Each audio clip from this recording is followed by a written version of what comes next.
Enquanto conversavam e discutiam, o próprio Jesus se aproximou e começou a caminhar com eles, mas os olhos deles foram impedidos de reconhecê-lo. Ele lhe perguntou sobre o que vocês estão discutindo enquanto caminham. E eles pararam com os rostos.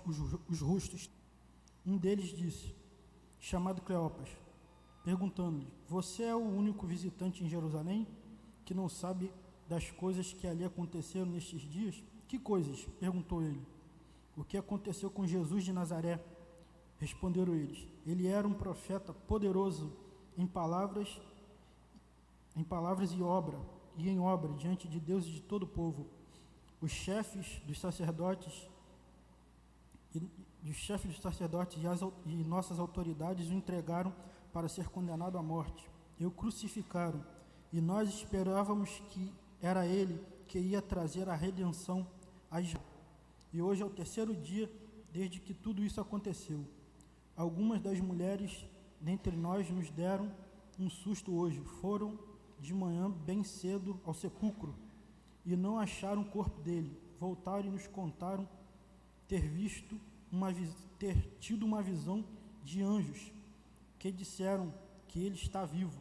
Alguns de nossos companheiros foram ao sepulcro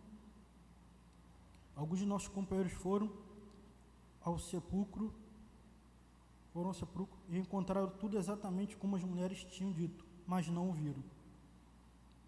E eles disseram: como vocês custam a entender e como demoram a crer em tudo que os profetas falaram.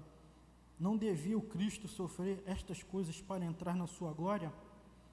E começando por Moisés e todos os profetas, explicou-lhes o que estava a respeito dele em todas as Escrituras. E ao se aproximarem do povoado para o qual estavam indo, Jesus fez com que ia mais adiante, mas eles insistiram muito com ele: fique conosco, pois a noite já vem e o dia já está quase findando. Então ele entrou para ficar com eles. Quando estava à mesa com eles, tomou o pão, deu graças, partiu e deu a eles. Então os olhos deles foram abertos e reconheceram, e ele desapareceu da vista deles. Perguntaram um ao outro: não estava queimando o nosso coração enquanto ele falava no caminho e nos expunha as Escrituras? Levantaram-se e voltaram imediatamente para Jerusalém. Ali encontraram os 11 que estavam com eles reunidos, que diziam: é verdade, o Senhor ressuscitou e apareceu a Simão. Então os dois contaram o que tinha acontecido no caminho e como Jesus fora reconhecido por eles enquanto partia o pão. Amém, irmãos?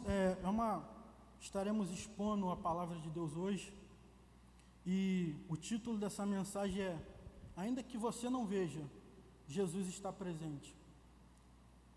Logo após sua morte, a sua crucificação, os discípulos eles estavam escondidos em um local em Jerusalém, temendo as autoridades, tanto romanas quanto farisaicas, a encontrá-los também e a eles sofrerem represálias.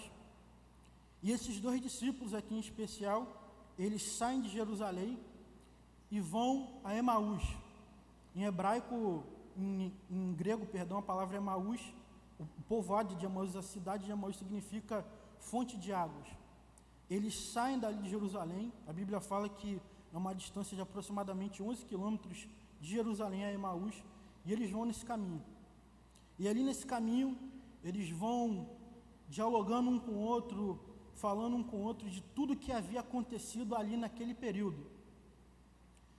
E ali, irmãos, Jerusalém, cria-se um problema. Qual é o problema? A princípio era que Jesus tinha morrido, né? Eles estavam tristes, eles estavam chateados, né? E eles estavam discutindo um com o outro. E no caminho eles encontram Jesus. Só que eles não reconhecem Jesus, não reconhecem fisicamente, não reconhecem Jesus pelo falar, não reconhecem Jesus em nada, nem pelas vestes, nem nada. E ali Jesus agora vai caminhando com eles até Emaús. E o interessante, irmãos, aqui é que por que que eles não reconheceram Jesus? Por quê? Qual foi o motivo que eles estavam ali entristecidos, cheios de dúvidas, cheios de indagações, cheios de preocupações? O que acontece muitas das vezes na minha e na sua vida. Eles tinham, irmãos, o primeiro ponto que eu quero frisar é o seguinte, é que eles saíram do local do problema, eles saíram de Jerusalém e foram para Emaús. Como eu disse no hebraico, no grego, Emaús é a fonte de águas. Eles queriam ali um refrigério, eles queriam sair daquela situação caótica, daquela situação de dor, de sofrimento, de incerteza, de dúvidas, de medo, e eles saem dali. Só que, irmãos, Jerusalém é o centro da vontade de Deus, aqui. E muitas das vezes, estar no centro da vontade de Deus, nem sempre vai nos dar benefício. Muitas vezes, estar no centro da vontade de Deus vai gerar problema. Vou dar um exemplo. Você que é chefe do seu lar, que chefia a sua casa, enquanto você estava quieto e via teus filhos ou as pessoas da tua família fazendo o que quisesse, estava tudo bem. Mas a partir do momento que você deu um basta, que você viu que aquilo era errado, que você se levantou na autoridade de Deus, começou os problemas, porque você começou a ser mal visto. Enquanto você estava no teu trabalho, e você conversava com as patotinhas, e você falava o que não devia, e você xingava palavrão, enfim, enquanto você agia de forma mundana, estava legal. Mas a partir do momento que você se reafirmou como um cristão, daí você passou a ser o quadrado, você passou a ser o retrógrado, você passou a ser o antiquado. A partir do momento que você disse não à cultura mundana e começou a afirmar e condenar o pecado, você passou a ser intolerante, você passou a ser isso, você passou a ser aquilo. Irmãos, cá para nós, ninguém gosta de ser acusado, ninguém gosta de ser excluído. E isso muitas das vezes é o que acontece na nossa vida.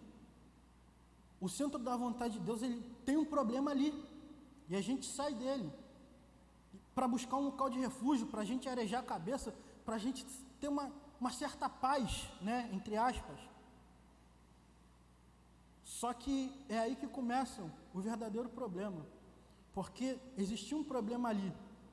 A princípio era a morte de Jesus. Só que existia um problema além da morte de Jesus, porque os discípulos, irmãos, esses dois, eles estavam tristes, todos os outros discípulos, mas falando desses dois específicos, não só porque Jesus tinha morrido, né? Nos 3 anos e meio que eles conviveram com Jesus, eles criaram laços afetivos, Jesus se tornou a família deles e vice-versa. Só que eles tinham uma perspectiva sobre Jesus. Qual era essa perspectiva? Que Jesus seria aquele que, como Cleopas disse, que iria trazer a redenção em Israel. Que redenção é essa? Espiritual? Não. Eles criam que era Jesus, o Messias, que ia libertar Israel do jugo do domínio romano. É isso que eles acreditavam. Eles criam nisso. E agora que tudo acontece e a perspectiva deles não se cumpre, e agora que Jesus não faz aquilo que eles esperavam que Jesus ia fazer, eles ficam tristes. E eles saem do centro da vontade de Deus para ir buscar um local de refúgio, para se afastar dos problemas. E no caminho, eles vão discutindo, eles vão conversando, eles vão falando o porquê que tudo tinha acontecido. E é aqui, irmãos, que eu quero frisar. Por que muitas das vezes, e só um adendo, eles encontram Jesus no meio do caminho, só que eles não reconhecem Jesus. E Jesus anda 11 quilômetros com eles, e eles não reconhecem Jesus. E muitas das vezes, irmãos, isso acontece na nossa vida. Chega o problema, chega a tribulação, as portas se fecham, como já foi dito, o milagre, a crise acontece, só que aí a gente tem uma perspectiva sobre Jesus, e essa perspectiva também não acontece, o que agrava a situação, na nossa percepção, que piora a situação. E daí, entre aspas, né, a gente fica decepcionado com Jesus. E muitas dúvidas, muitas indagações começam a acontecer no nosso coração, na caminhada da nossa vida. E a gente quer buscar um local de refúgio, um local para esquecer os problemas, um local para a gente ter um pouco de alívio. E a gente sai do centro da vontade de Deus. Isso é algo muito perigoso. E Jesus está ali do nosso lado, conosco, falando. E a gente não tem a capacidade de ver que Ele está ali. Por causa que a situação, os problemas, tudo nos cega, tudo nos impede de ver. E aqui, irmãos, abrir um parêntese e dizer: quando Jesus não atende às nossas perspectivas, falando num carioquês bem claro, quando a gente pede para Jesus abrir uma porta e Jesus não abre, quando a gente pede para Jesus curar e Jesus não cura, quando a gente pede para Jesus fazer, Jesus não faz, e aí? Fernando, então quer dizer que eu não posso pedir para Jesus curar, para Jesus libertar, para Jesus abrir a porta? Pode e deve, irmãos. Você deve. Jesus, o nosso Deus, Ele é o Pai misericordioso, Ele sabe dar boas dádivas aos seus filhos. A questão não é essa. A questão é quando Jesus se torna um meio para um fim. A questão é quando Jesus deixa de ser Senhor. Quem aqui é mais velho vai lembrar da Zorra Total, passa a ser o Severino. Lembra do Severino, quebra-galho? Cara crachá. Quando Jesus sai do papel de protagonista e passa a ser o coadjuvante. Quando Jesus deixa de ser o soberano, o centro, o principal de nossas vidas, e passa a ser o gênio mágico da lâmpada do Aladim. Jesus só está ali para satisfazer os nossos desejos. É aí que está o problema. Qual era o desejo dos discípulos e de todo Israel? Era ficar livre dos romanos. Só que Jesus, desde o início, irmãos, Ele disse que o objetivo dele, a vinda dele, não era para isso. Era para uma libertação muito maior, muito mais profunda, muito mais ontológica, aqui dentro. Era para cortar o mal na raiz. Isso muitas das vezes acontece nas nossas vidas. A gente quer que Jesus faça, só que tem vezes, irmãos, que Jesus não faz. A gente recebe sim de Jesus, verdade, mas tem hora que a gente recebe não. Tem hora que é um não para a cura que a gente está pedindo. Tem hora que é um não para o emprego que a gente queria. Tem hora que é um não para os nossos planos, para os nossos sonhos. Fernando, Deus diz não para os nossos sonhos. Diz um não bem grande. E aí? E quando isso acontece, quando Jesus não está mais dentro das nossas perspectivas, quando Jesus não faz a nossa vontade, quando Jesus não realiza o que o nosso coração deseja, daí a gente se afasta, muitas das vezes. É um movimento involuntário, ou voluntário, muitas das vezes. A gente, deixa para lá. A gente até continua vindo na igreja, mas a gente, olha, não, eu não quero mais cargo, não quero mais me envolver, eu só vou ficar indo, sentando no meu banquinho, assistindo meu culto, e está tudo bem. E essa, irmãos, é uma das situações mais tristes em que nós cristãos podemos chegar, em que um cristão chega. É estar andando pelo caminho e não ter a capacidade de ver que Jesus está do lado dele. Não só que está do lado, mas que está falando, que está expondo a todo momento. E ele não tem a capacidade de ver nem de entender que Jesus está ali em todo o processo. Não importa o que esteja acontecendo, não importa qual seja a situação, Jesus está presente. Só que muitas das vezes a gente não tem a capacidade de enxergar que Ele está ali. E como é que a gente sai dessa situação, Fernando? Examinando as Escrituras. Jesus expôs as Escrituras para eles. 11 quilômetros, irmãos. Jesus ali, expondo as Escrituras. Querido,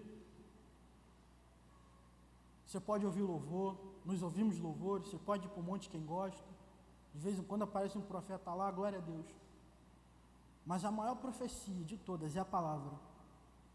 Não há saúde espiritual, não há cristão vivo. Não existe vida com Deus em plenitude se não tiver a meditação e o cumprimento da palavra de Deus. Não tem como. Não tem como. Nossas vidas são pautadas por essa palavra. É essa palavra que nos orienta, que nos coordena, que nos instrui, e é ela que aponta o caminho para o céu. E o que acontece hoje em dia? Eu vou lançar aqui uma campanha pessoal para quem quiser, irmão. A campanha é mais Bíblia, menos celular. Quem adere aí? Opa, glória a Deus. Nem todo mundo levantou a mão. Hein? Uma campanha pessoal para você fazer. Sabe por quê, irmãos? Porque é isso que acontece. Quando é automático. Quando a gente chega em casa do trabalho, da escola, do serviço, a gente pega o celular e, ó, você quer uma carteira também. É WhatsApp, é Facebook, é não sei o quê. E vai embora. Ah, vou mexer um pouquinho, 30 minutos. Quando vai ver, 2 horas se passaram. 3 horas inteiro.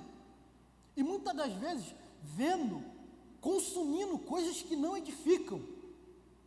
Coisas que não nos vão acrescentar em nada.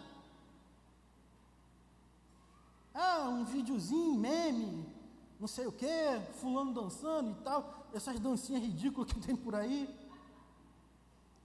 O que isso vai acrescentar nas nossas vidas, irmãos? A gente ri, beleza, natural, mas e aí? Isso nos levou para mais perto de Jesus? Isso nos mostrou o que Ele tem para nossas vidas, o que Ele quer? Não. O que revela a vontade de Deus em nossas vidas é a sua palavra. E ali agora Jesus pergunta o que aconteceu. Isso aqui, irmãos, é o modo de Jesus tratar. Jesus agora quer que a gente bote para fora e que a gente exponha tudo que está acontecendo, tudo que está entravado aqui, tudo que está aqui dentro, todas as dúvidas, todas as indagações, todas as tristezas. E os discípulos começam a falar tudo o que aconteceu e Jesus agora começa a expor, começa a tratar com a palavra. Se você está em pecado, se você está numa situação difícil, se você caiu espiritualmente, se você está vivendo uma situação de um hiato com Deus, se você até pior, está zero, recorra à palavra, pois é ela que vai te ajudar, é ela que vai te auxiliar a entender qual é o propósito de Jesus na nossa vida, a entender qual é o nosso lugar e qual é o lugar de Jesus. Porque nós precisamos disso, irmão, é entender qual é o papel de Jesus nas nossas vidas. Jesus, ele não veio para atender unicamente nossas expectativas. Não é a nossa vontade que é feita, é a dele. E a Bíblia nos revela isso. E os discípulos, depois de 11 quilômetros, irmão, de Jesus explicando, começaram a entender que Jesus não veio para libertar Israel da tirania romana, mas que Jesus veio para libertar o povo dele da tirania de Satanás e do pecado, que é algo muito mais profundo. Jesus veio cortar o mal pela raiz. E daí, quando eles chegam a Emaús, Jesus faz um gesto como vai continuar o seu caminho, só que os discípulos insistem para ele ficar. Detalhe, não conheciam que era Jesus. Não fica, já é tarde, o dia está se findando, vai vir a noite, fica conosco. Essa é uma das partes mais difíceis, irmão. A gente não sabe que Jesus está conosco, a gente não consegue ver que Jesus está conosco. A gente quer ver alguma manifestação, mas a gente não vê. A gente quer poder ver alguma coisa fora do comum para a gente ter certeza que Jesus está, mas a gente não vê. Mas ainda assim, a gente quer que Jesus permaneça conosco, que Jesus fique. É um dos momentos mais difíceis, irmão, quando você está passando na prova e você não está vendo nada acontecer, aparentemente. Você não está vendo Deus agir, você não está vendo nenhuma resposta às suas orações, você não está vendo nada. Mas ainda assim, você quer que Jesus permaneça. Esse é o grande desafio, irmãos. É quando Jesus ele não atende às nossas perspectivas, quando a gente não vê nada acontecer no caminho da nossa vida, mas ainda assim a gente quer que ele fique. Por quê? Porque querendo que ele fique, automaticamente ele vai voltar para o centro da nossa vida, que é o lugar de onde ele nunca deveria ter saído, que é o lugar de onde nós nunca deveríamos ter o tirado. Você tem insistido para que Jesus fique na sua vida? A porta de emprego fechou, beleza. Tu está insistindo para que Jesus fique, para que Jesus permaneça? Ou melhor, você está insistindo para permanecer na presença dele? A doença chegou, a pandemia chegou, você perdeu um ente querido. Você está insistindo para mesmo nessa situação que Jesus fique? estão te caluniando, você está sendo perseguido no seu trabalho, você está insistindo para que Jesus permaneça na sua vida? Sabe por quê, irmãos? Tem gente que acha que se afastar de Jesus é só se, eu me desviei. Não, irmãos. Você pode estar vindo para a igreja, você deve vir, você pode estar fazendo todo o processo litúrgico, mas você não tem mais vida com Deus, você não tem mais devocional, você não ora mais, você não tem mais intimidade, você não tem uma vivência diária com o Espírito Santo. Você apenas vem para a igreja num domingo por vir, e aquele negócio só vem para ficar sentadinho, para assistir a palavra e depois para ir embora. Como já foi dito aqui, o arado, ele é muito grande, e Deus quer usar você, Deus quer usar a mim. A gente sempre prega, né, irmãos? A gente sempre conclama, o Brasil é do Senhor Jesus. É, irmãos? Então me diz, uma nação que se autodeclara ser do Senhor Jesus tem um dos maiores índices de homicídio do mundo. Como é que uma nação que se declara ser do Senhor Jesus é uma nação que está entregue à corrupção? Como é que uma nação que se autodeclara ser do Senhor Jesus é uma nação que a desigualdade impera? Tem alguma coisa errada aí, irmãos. Se você falou que o Brasil é do Senhor Jesus como um ato profético, era para você ter falado, o Brasil será do Senhor Jesus. Porque na prática, eu não estou vendo Jesus nas entranhas desta nação. Fernando, mas são 60 milhões de evangélicos. Desde quando quantidade representa qualidade? Desde quando, irmãos? No deserto eram 2 milhões de pessoas, e daquela galera que saiu do Egito, morreu todo mundo. Nós precisamos tomar uma atitude, irmãos, de pedir Jesus para ficar e para entrar na nossa casa. E quando eles pedem, eles insistem para que Jesus entre, eles se sentam à mesa, Jesus pega o pão, abençoa e reparte entre eles, e eles reconhecem Jesus. E aqui, irmãos, tem um detalhe fantástico. Na tradição judaica, só quem tinha autoridade de abençoar o alimento e de repartir era o anfitrião, era o dono da casa, era aquele que recebia os visitantes. E agora Jesus toma essa iniciativa, um estranho, era um anfitrião, era um dos discípulos que o convidou, que era para ter pego o pão, apresentado a Deus e repartido. Mas Jesus, sem mais sem menos, aquele estranho que é Jesus, mas até então eles não sabiam, vai lá, pega o pão, reparte e dá a cada um. E naquele momento eles reconheceram. Por que eles reconheceram? Porque só uma pessoa que tinha total autoridade poderia fazer isso. Era só o anfitrião da casa. E além do anfitrião da casa, tirando ele, só o Messias, segundo a tradição judaica, que poderia fazer aquilo, que teria a autoridade de, ao sentar à mesa, porque, irmãos, olha só, diferentemente da cultura brasileira, na cultura judaica, principalmente na época de Jesus, convidar alguém para comer não é só simplesmente um ato de educação.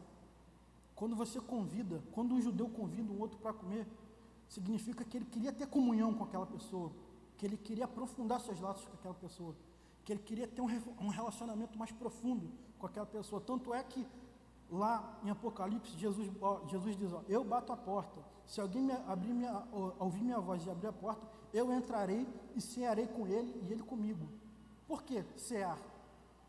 Porque ali representa a comunhão entre Jesus e aquela pessoa, né?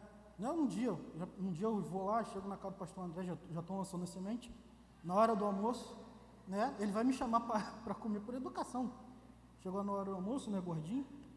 Eu falo, entra aí, Fernando. Só que na época de Jesus, convidar, ainda mais um estranho, convidar alguém para se assentar à mesa e repartir a comida que ali estava, era um ato de profunda comunhão. Querido, você já recebeu a palavra, você entendeu que Jesus está aqui, não para satisfazer as nossas vontades, mas para que a vontade dele seja cumprida. Você insistiu para que Jesus ficasse. E Jesus entrou. Agora, deixe que Jesus sente à mesa, reparta o pão e abençoe. O que isso significa, Fernando? Jesus tem que assumir o controle. Não adianta, você pode orar, você pode ler a Bíblia, você pode fazer o que for. Mas se Jesus não tiver no controle da nossa vida, sabe qual é o problema, irmão? De deixar Jesus assumir o controle? Assumir o controle é você fazer isso aqui, ó. Muitas das vezes a gente, toma Jesus, toma aí minha vida. Só que a gente não quer soltar. Jesus, toma. A sua. Jesus precisa assumir o controle, irmãos. Fernando, mas a situação está difícil. Jesus, você não entregou? Então calma, Jesus está no controle. Fernando, a doença chegou, Jesus está no controle. Fernando, a porta se fechou, Jesus está no controle. Se você entregou, e se você tem convicção que você entregou nas mãos de Jesus, Ele está no controle. Lázaro ficou doente, Jesus estava no controle. Lázaro morreu, Jesus estava no controle. Os discípulos, quando a igreja nasce em Jerusalém, em Atos dos Apóstolos, começaram a ser perseguidos implacavelmente. Jesus estava no controle. Os cristãos passaram 4 séculos sendo perseguidos de forma implacável e cruel. Jesus estava no controle. Jesus está no controle. É muito fácil declarar isso. O problema é executar na prática. Jesus está no controle. E isso, irmão, não quer dizer que você não vai chorar, que as dúvidas... E agora, a perspectiva deles muda. Eles não enxergam mais o Jesus, o líder militar. Eles enxergam Jesus, o Salvador. Muitas das vezes, Jesus não vai mudar a situação, mas Jesus vai mudar a sua percepção. A mudança não vai ser externa, ela vai ser interna. Ela vai acontecer aqui dentro, para que você possa continuar. Se hoje você está caminhando e você não está vendo Jesus, eu te convido a orar nesse momento. Feche seus olhos, vamos orar, vamos falar com Deus, vamos insistir nas nossas vidas, vamos ler a sua palavra, vamos pedir para que Ele fique, e vamos entregar o controle da nossa vida nas mãos dEle. Vamos permitir que seja Ele, o anfitrião, que reparta o pão, abençoe de vida. E só assim nós vamos reconhecer que Ele está presente, e nós seremos transformados. Senhor Deus Pai, Deus querido, sua igreja ora, Pai, nesse momento,